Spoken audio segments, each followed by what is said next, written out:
of these issues are so important to the future of our nation, to the future of our state, to our families, to our children, to our grandchildren, and we must do everything that we can to safeguard the liberties that we have, the traditional values that we have in this country and in this state.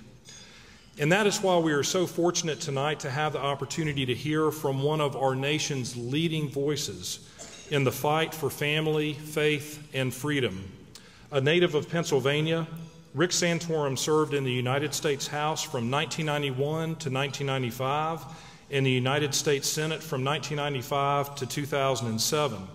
In 2012, he was a candidate for the Republican nomination for President of the United States, where he ultimately won 11 states and nearly 4 million votes during the Republican primary process. During his run for president, Senator Santorum spoke passionately about his belief that strong families help produce a strong economy. He is an outspoken advocate for the unborn. As a member of Congress, he wrote and championed legislation to ban partial birth abortion in our nation, to enact the Born Alive Infant Protection Act, the Unborn Victims of Violence Act, and the Combating Autism Act, because he believes that each and every individual has value and that the most vulnerable among us are worthy of protection. And folks, he not only talks the talk, but he walks the walk. And I'm inspired by that. Senator Santorum and his wife of 24 years, Karen, are the parents of 7 wonderful children. I've had the opportunity to meet 2 of them, actually 3 of them, last year. And he and Karen recently co-authored an inspiring new book together entitled Bella's Gift: How One Little Girl Transformed Our Family and Inspired a Nation. This is an incredibly heartfelt and moving book about their youngest child, Isabella, who was born with a condition called trisomy 18 and was not only expected not to survive her first birthday, but not to survive delivery. And he may talk a little bit more about that tonight. Bella, despite what almost all of the doctors said, is now almost 7 years old. What a blessing.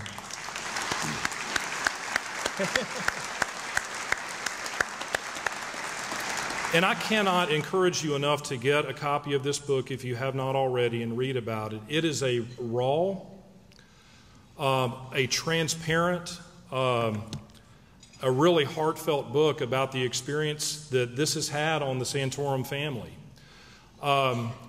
From the impacts that it's had on their family, the relationship between Senator Santorum and his wife Karen, their daughter Bella, but it is a deeply spiritual book as well. You will get so much out of it, and I encourage you to get that. Senator Santorum is also known for his relentless grassroots approach to campaigning. This is something that I can personally attest to, having had the opportunity last year, the day before Election Day, to do some door-to-door canvassing with him just a few miles from here in North Raleigh. We went door-to-door in a neighborhood, and Senator, I have to admit, I had a hard time keeping up with you. It was exhilarating, but it was exhausting at the same time. But this man has a tremendous amount of experience with that, and he carries that energy with him into all that he does. Rick Santorum is co-founder of Patriot Voices, a grassroots and online community of Americans from across the country who are committed to promoting faith, family, freedom, and opportunity. He is also CEO of Echo Light Studios, a fast-growing faith and family film production company. He's also the author of the 2005 New York Times bestseller, It Takes a Family, American Patriots Answering the Call to Freedom, and Blue-Collar Conservatives Recommitting to an America That Works. And I know this man is committed to an America that works. So, ladies and gentlemen, please join me in welcoming Senator Rick Santorum.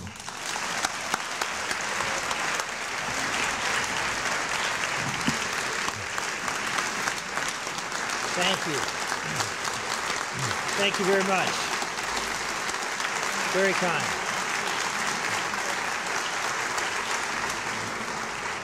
Thank you very much, John. I appreciate those kind words, particularly about my family, my daughter Bella, our daughter Bella, and what John didn't tell you is he got to meet some of the kids. Two of my boys attend the Citadel down in Charleston, and Patriot Voices and the Family Policy Council got together. Family Policy Action, got together. I want to make sure if anybody from the IRS is here, that we got together and brought 50, I think it was about 50 Citadel cadets up under my son, who was in charge of that detail. They came up and knocked on a bunch of doors, made a bunch of phone calls. So I got a chance to see my kids and campaign for Tom Tillis, which was a lot of fun. And we brought it over the finish line, which we were very, very excited to be part of the North Carolina victory here in 2014. I want to share 3 subjects with you tonight, which is sort of unusual for me. I usually just talk about one thing, but I really feel compelled to share a few things with you tonight. And the first, I'll just pick up where John left off, was talking about my daughter, because that experience that we detail in Bella's Gift, our book, to me was something that was a beautiful lesson learned for me. I was, as John detailed, I was very involved in the pro-life movement for many years, since the mid-1990s. I was involved in the partial birth abortion bill and a whole host of other pieces of legislation, and I've watched the pro-life movement for a long time. And the pro-life movement has changed, and it's one of the reasons that America's ideas on life are changing. You know, in spite of all the darkness that you see out there, there's one movement that's going against the raw sewage that's coming in the culture, and that is the pro-life movement. That, believe it or not, millennials are more pro-life than their parents, and that's a remarkable thing to think about. But I really do believe that gives us some hope on a couple of fronts. Number one, because how the pro-life movement has gone about transforming hearts and minds, and it's done so by something that we all know works, something that's, I suspect, worked in many of our own lives, and that is Christ's love. The pro-life movement has changed its tenor and its tone from one that is more moralizing and condemnatory in its early years to one that reaches out through pregnancy care centers and pro-life organizations and understands that the world is broken. The people who are in crisis don't need our condemnation, they need our love. They need the love of Christ to open their arms to them and say, we love you, we are here for you, we value you, we understand that this is a broken world and you've been abandoned in many cases, lied to, you don't feel you have a choice. And we're out there on the front lines. I was just at a crisis pregnancy center in Iowa, just happened to be in Iowa, and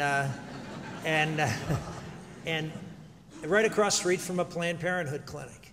And it's beautiful to see the bars and the windows and the fence around this rather sterile looking building of Planned Parenthood, and this beautiful, welcoming center that just exudes Christ's love, exudes that we are here for you. That, ladies and gentlemen, is, I know how each and every one of you, in one way or another in your life, was brought to a more meaningful relationship with Him. It's through love. And I share that with you because we experienced a similar thing in our journey in 2012 with our daughter Bella. You may recall that during the presidential election, it was after the Iowa, New Hampshire, and South Carolina primaries. Florida was up next, and I had to suspend my campaign because my daughter Bella, who was born with trisomy 18, which is a condition, as John mentioned, that is, according to the literature, incompatible with life. Less than 1% of children who are diagnosed with that make it to their first birthday. And she was, at the time, a little over 3 years old, and I happened to be home for one day. It was a weird situation. It all had to do, and I want to thank Mitt Romney for releasing his tax returns, because when he released his tax returns, it left the only candidate in the race who hadn't released their tax returns was me. Now, no one really cared what my tax returns were because, I'm not Mitt Romney. But but the press started asking, why haven't you released your tax returns? And I told them, I said, well, because I do my own taxes on TurboTax, and I haven't been home to release them. And I figure if you're going to pass laws on taxes, you should do your own taxes. And so I said, when I get a chance to go home, and well, Florida wasn't going so well. It was really about Gingrich and Romney at the time. So I said, no, I need a day off. I hadn't been home in literally over a month. And so I took a day off and went home. And of course, as God would have it, that night our daughter got really deathly ill. We ended up going into the hospital, and in the hospital they x-rayed her lungs, and her lungs were completely full of fluid. They diagnosed her with pneumonia. The last time that Bella had pneumonia was almost 2 years ago. Before that, and she was in the hospital for 5 weeks on a ventilator, and remained on oxygen for weeks after that. So Karen and I were there all day. It was a Friday. We were there all day Friday, just believing that, our campaign was over, that Bella was going to be sick and maybe even die, and we just had to be there with her.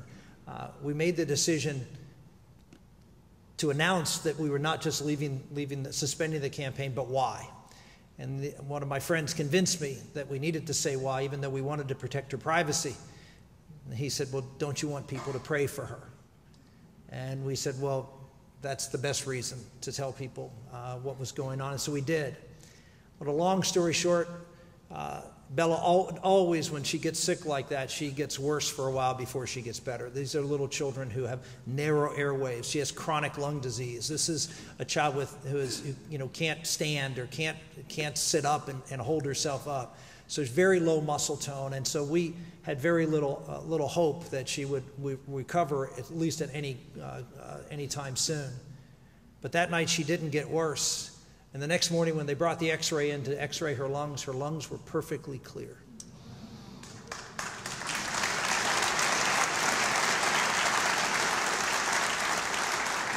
So we went back out on the trail, and everything was different.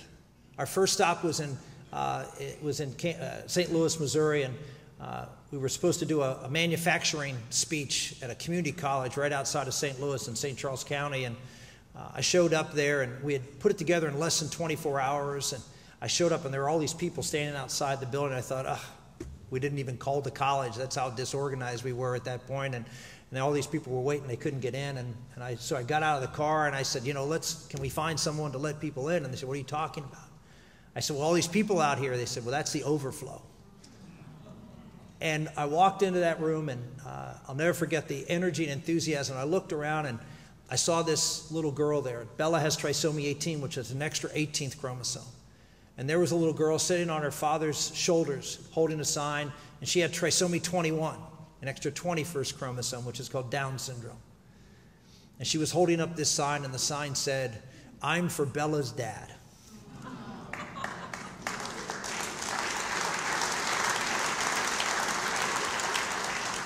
Everything changed. People from all over the political spectrum, not just during the campaign, but afterwards.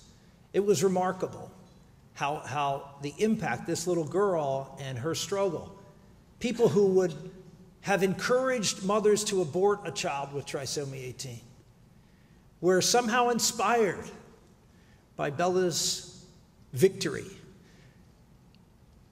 It lifted them up. It made them see the reality of the dignity of all human life. I want to share a little story with you because shortly thereafter, we went to those 3 states, and we ended up winning. Went to Missouri. We ended up winning Missouri and 2 other states in one night. It was a miracle. They'd given us up for dead, but yet we won. And all of a sudden, of course, when you win, you go to the top of the polls, and of course they just dump everything on top of you at that point. You'll see this in the coming year. As people rise to the top, they just get beat down to the bottom. That's the way it works in politics. And so they were throwing out everything on me, even a speech I'd given in Florida talking about how Satan is attacking this country. And that was the most amazing day in the campaign. I had national reporter, international reporters coming up to me, all with the same question when they had seen this report about me giving this speech. And the question was, same one after another. Do you actually believe in Satan? They were absolutely flummoxed that I believed in the literal existence of Satan. That's to give you an insight into the national media. Well, it so happened that a couple of days later, I did a Sunday show, and it was a Sunday show with Bob Schieffer. And after that show, a reporter, you'll know the name, Joe Klein is his name. He writes for Time Magazine. And if you don't know that, that means he's a liberal. And if you have any doubt, he's a regular on MSNBC. And so Joe Klein writes this article, which I think encapsulates the beauty of going out and telling the truth. That's why I know you're here, because you have an organization out here who's willing to go out and tell the truth. And I think it's important to understand that as much heat as you will get, as much heat as I've gotten over the years, that people, when they hear the truth, they may not accept it. In many cases, they may get really angry with you. They still, in their heart, know the truth. Deep down, they know the truth. I'll share with you this little article that was written. It was called Rick Santorum's Inconvenient Truths. He talks about, at the beginning of it, me going on Bob Schieffer's show, and how Schieffer was just amazed that I had said these outrageous things about Obamacare and prenatal testing, that we shouldn't pay Obamacare shouldn't pay for amniocentesis because it ends up with more abortions, trying to eliminate disabled children, things I'd said about education, and things I'd said, I even repeated them today here in North Carolina, on Barack Obama's phony theology when it comes to the environment. And so I went through all these things, and Joe Klein says, Santorum has become the inconvenient candidate for even those who agree with him. These are delicate issues to be handled delicately. The Right to Life movement has been particularly clever and disciplined, changing public opinion about abortion over the last 20 years. It's gone after the most egregious, grisly outliers like so-called partial birth abortion. It's gotten a major boost from science, comma, ironically, comma, as sonograms have made it impossible to deny that from a very early stage, that thing in the womb is a human life. He goes on and talks about my Satan speech at length, I might add. But then he says, he concludes with, yet when you leave Satan aside, he wouldn't concede Satan for me. There's something admirable about Santorum's near Tourettic insistence on bringing up issues no one else wants to talk about. He goes on about a couple of things. His emphasis on the importance of intact families is undoubtedly correct. Every major study since the 60s has shown the disaster of out-of-wedlock births. Even Santorum's use of prenatal testing raises uncomfortable issues for many people. It was a sonogram that helped determine that Santorum's son, Gabriel, needed microsurgery in the womb to clear his bladder. Rick and Karen decided to fight for Gabriel's life, which nearly cost Karen her own, and they passionately embraced the child during his 2 hours of life on earth.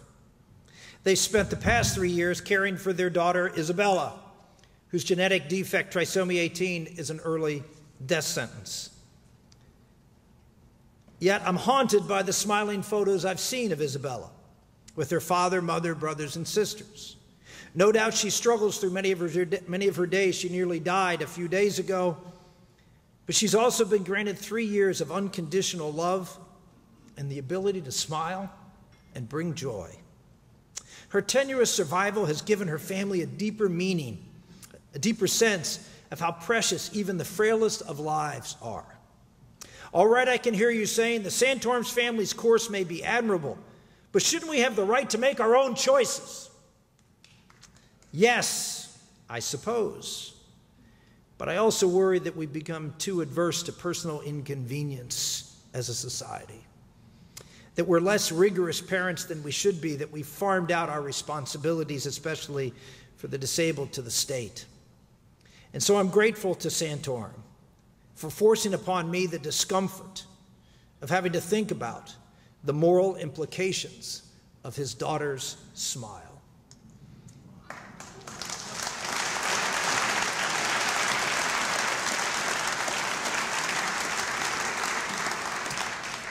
Be not afraid.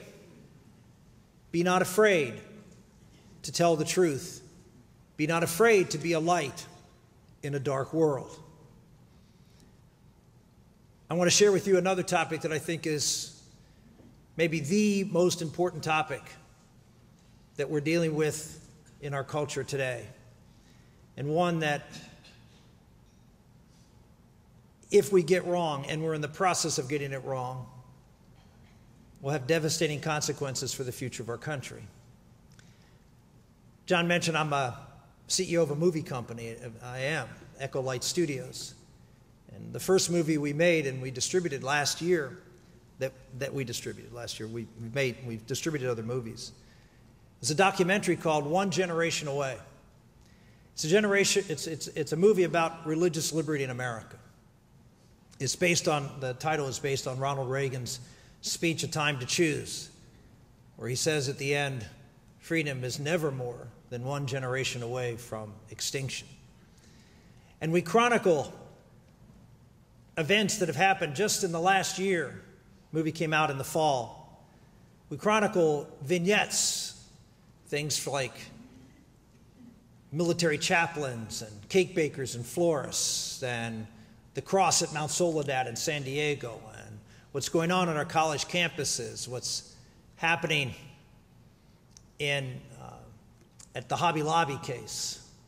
We list all of these examples and have people discuss the threat to religious liberty. I don't think we recognize. Sometimes I feel like on a variety of issues, we're like the frog sitting in the pot. And the heat gets turned up so slowly, we don't recognize what's happening in our society. Ladies and gentlemen, religious liberty has never before been under assault like it has today. And you say, well, and I hear this all the time, well, it's a pendulum.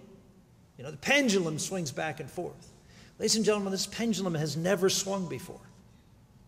This is a new pendulum. And this pendulum is one that I fear if we get wrong, if we allow it to fester, if we allow it to continue to swing, it will, like most pendulums, pick up momentum as it swings down on us. Since that movie was released in the fall, I could have made 3 or 4 other movies. By what's happened since, the number of cases is beginning to accelerate.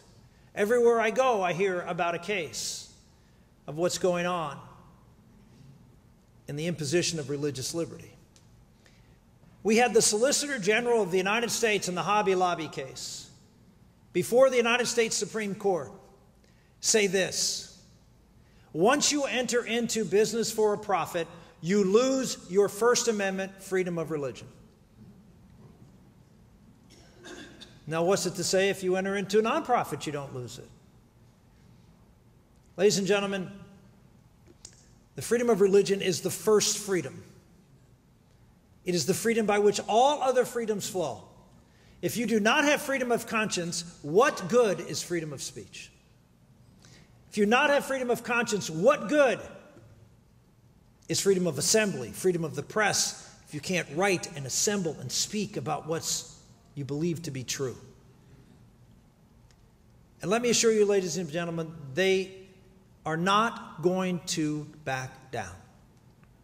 They are not looking for tolerance. They are going to force conformity. They are trying to change the laws of this country to suggest that anyone who holds a biblical worldview on certain issues is the equivalent of a bigot or a racist and will be prosecuted accordingly. We had a case, one of the cases that we highlighted in the movie was a cake baker in Oregon.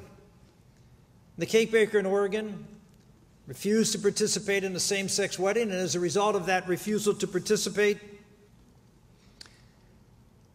the community rallied to put her out of business, with the encouragement of the local government, who, during this time of where her business was under threat, the Department of Labor in the state of Oregon said that she was discriminating and that she needed to be rehabilitated. Ultimately, just a few weeks ago, she was finally found even after her business is closed, just a few weeks ago, she was found in violation of the Oregon statute and fined $150,000. This is going on everywhere. And the question is, for us, what are we doing about it? You can always go back and look at the changes that have happened in society, whether it was the life issue, now marriage, religious liberty. Say, how did it happen? There are people in this room who I'm sure went to elementary school, and there were Bibles in that elementary school, and they were taught right and wrong from a biblical perspective.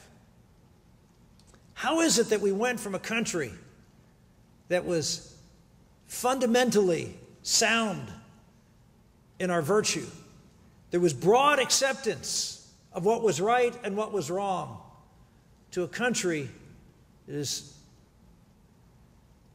disoriented at best and now embracing falsehood as truth? How did that happen? One of my favorite stories is a story of a man by the name of G.K. Chesterton.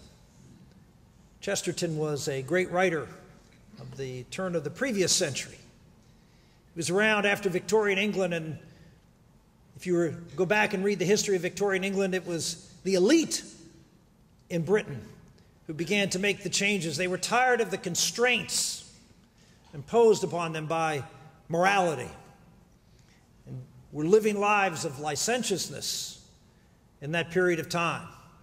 And it began to, believe it or not, disseminate through the masses. That's how it happens. It always starts at the top, and it then spreads throughout society. The cultural elites are always the one who lead the culture. Well, Chesterton was pushing back and was considered to be quite an old, stodgy character at that time. And so one of the London tabloids, which is like to make him as foil, they asked him to write an article for the tabloid entitled, "What's Wrong with the World?" And so Chesterton said, okay, I'll do that. He took him up on their gamble, and he submitted the following essay. What's wrong with the world? I am. Respectfully submitted, G.K. Chesterton.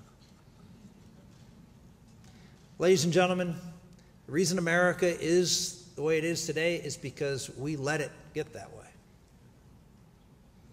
There are far, far more of us than there are of those who want to transform America.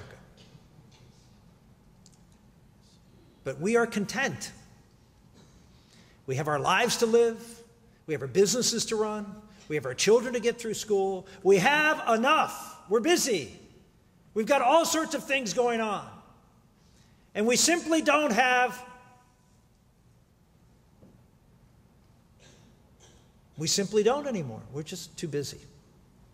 And by the way, what happens to someone in New York who loses their business because they won't make their barn available? Or what happens to the fire chief in Atlanta who gets fired because of a book he published? What happens to the churches in Houston who have their sermons subpoenaed because they disagree with the mayor on her bathroom bill? What happens there doesn't affect me. How does someone else's marriage affect my marriage? How does it?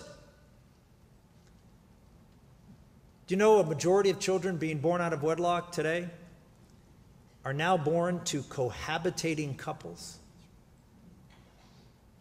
Well, why wouldn't that be the case if marriage has nothing to do with children? Why get married before you have children? There's no correlation anymore to marriage and children. A majority of American kids today are going to grow up without a father in the home. Well, why should they? There's no correlation between fathers and mothers in marriage. You can say, well, Senator, what can I do? I mean, I'm only one person. I'm here in North Carolina. What can I do?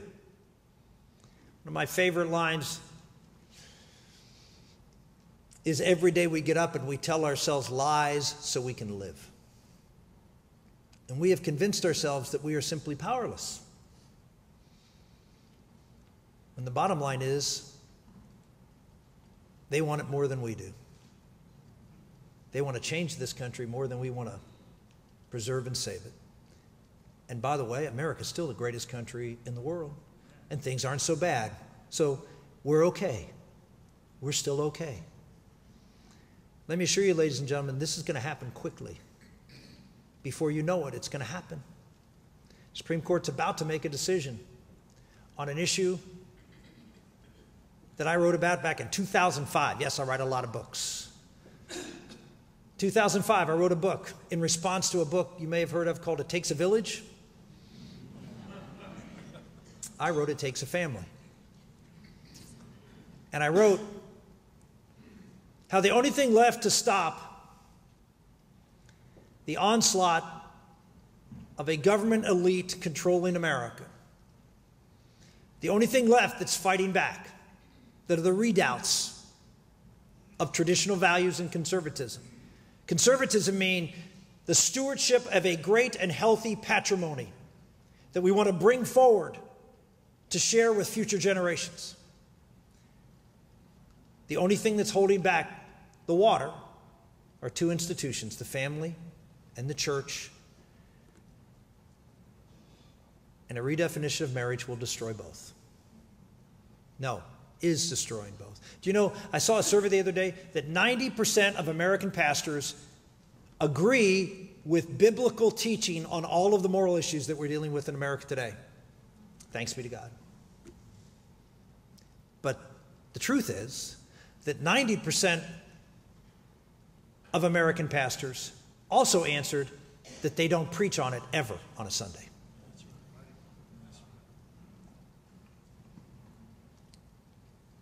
There's no more time for timidity. If you're sitting at that pulpit and you don't have the guts to stand up for the truth, it's time to leave and find someone else to take that pulpit.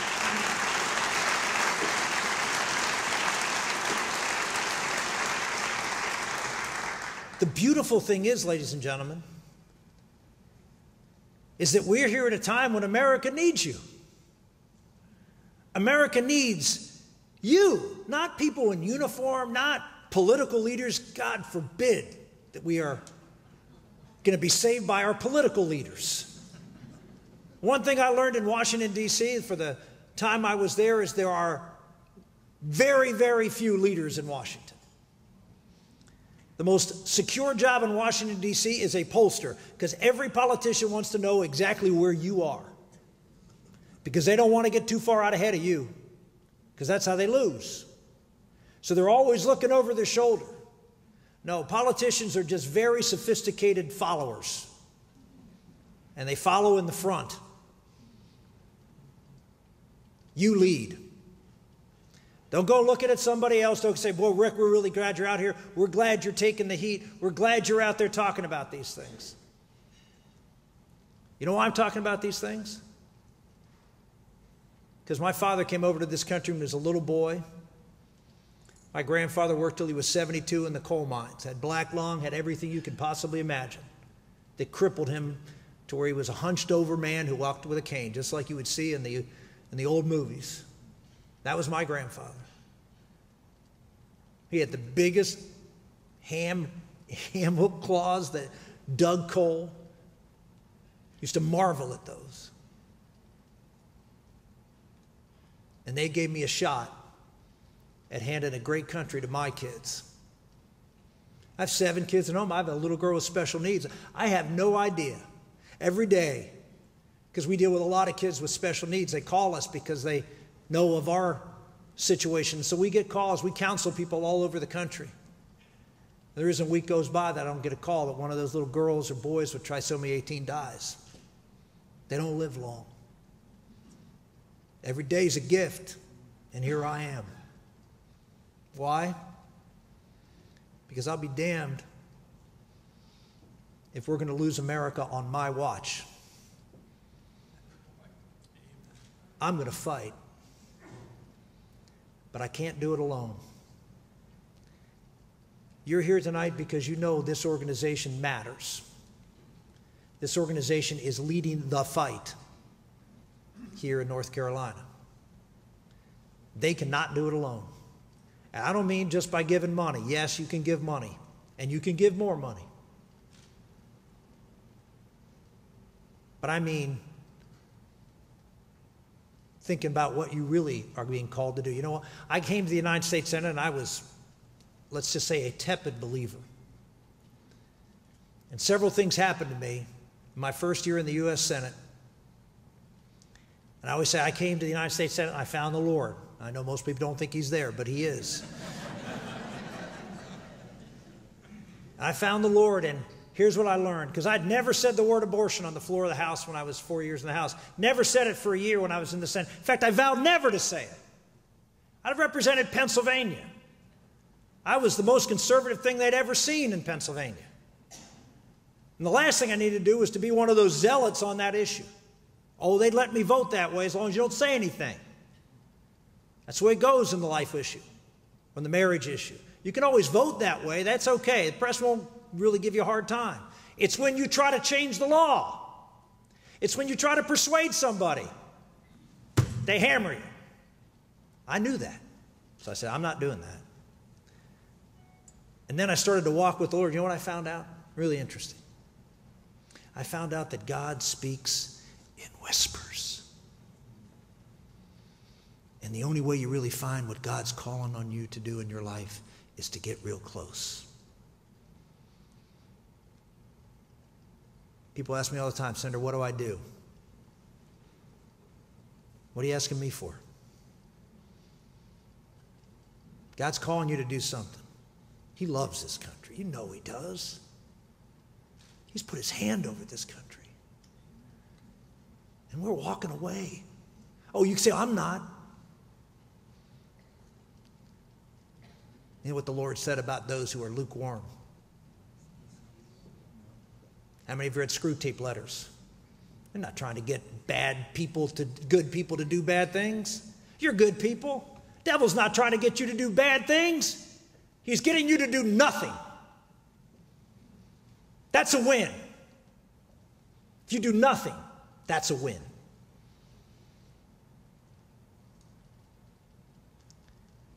Sunday before the Iowa caucuses, I'm at a church in Sioux City, Iowa. At that point, I had done about 375 town hall meetings in the state of Iowa. Average attendance for this guy who was trucking around the state in a truck with my son most of the time, by myself, was 12 people at each one of those meetings. People ask, why'd you keep going? I said, well, first I felt like I was called to do that. I was going to run the race. I was going to cross the finish line. And also, of the 12 people that showed up, 8 or 9 would actually say they were going to vote for me. I don't need much encouragement. And so I talked at this church, and before I went up there, the pastor pulled me aside and he handed me a little jewelry box. He said, I saw these on my bookshelf, and I thought of you, and I wanted to give these to you. And I said, okay. He said, well, open them up. So I opened up the jewelry box. That looked like one of those cufflink boxes. So I thought it was a pair of cufflinks, although I generally don't wear shirts with cufflinks. I opened it up, and it looked like cufflinks. It was 2 round things. Looked like a cufflink, but there was no link behind the round things. And I looked at them. I don't know whether they were metal or stone, but they were rough and round, and I just couldn't figure out what they were. So, of course, I waited, hoping he would say, do you like the... But, of course, he didn't. And all he said was, do you like them? I said, oh, yeah, they're really nice. And I said, what are they? He said, I saw you, I've been watching you travel throughout Iowa, giving everything you can. No one gives you a chance. And you went out there and spoke the truth. He said, I got these in Jerusalem. These are widow's mites. He said, God will bless you giving everything. Ladies and gentlemen, we haven't been given everything. We haven't even come close. And then you ask, why should God bless us? He tells us what he will bless. He tells us what we need to do to get his blessing. When you go home tonight and you either see your children or your grandchildren or you look at pictures of them, I remind you of the end of Reagan's speech where he said, I don't want to go into my elderly years and have to look my grandchildren in the eye and tell them what it was like in an America where men were free. And you think that's hyperbole, you think it's exaggeration. Sadly, it is not. And ladies and gentlemen, the most exciting part is, it's up to us. It's up to us. You're here in the state of North Carolina. It's a swing state. It's going to be an early primary state. You're fighting battles in the state legislature. They're real fights.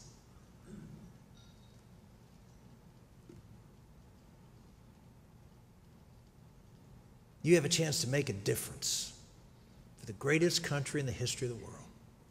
You have a chance to do something that no other civilization has done, which is head toward darkness and stop and turn it around. And one day you can say, I was there and I made a difference. God bless you.